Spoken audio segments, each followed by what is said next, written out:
Dear Congress, sisters and brothers, it's not an easy period to take over as the new General Secretary of the IMF. I know your expectations are high, and I know that you want me to come to your countries and to see your reality as soon as possible. And I will come. But please be patient and please understand that in the beginning I will need a lot of time in the office with my team.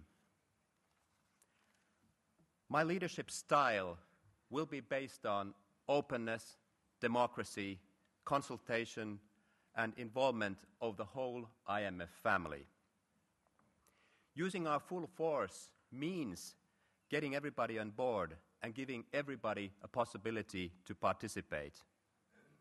The IMF will only have one policy, and that policy is the IMF Action Programme 2009 and 2013 that you, the Congress, will debate during today and tomorrow and finally adopt. I have been a member of the IMF Action Programme Committee that wrote the draft. I share the mission statement, the analysis of the world today, and the goals of the program.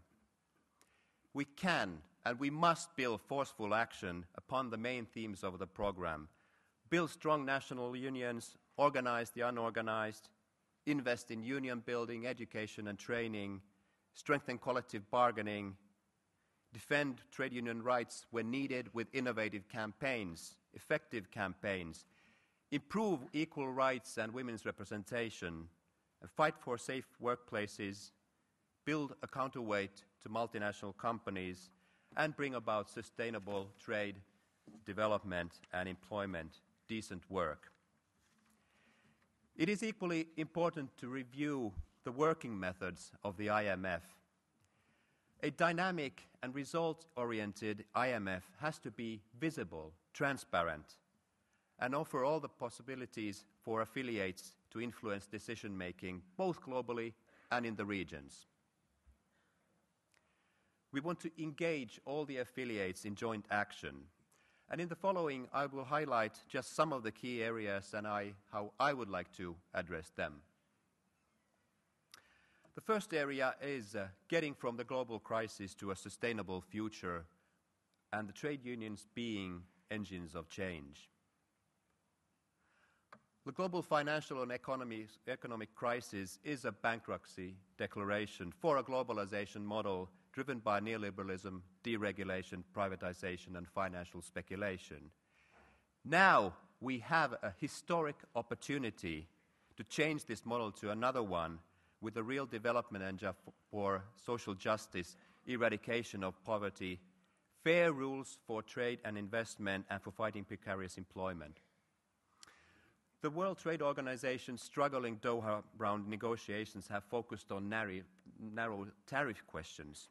We must start from a broader perspective and develop a set of international rules that combine employment, social and labor standards with those for trade and finance.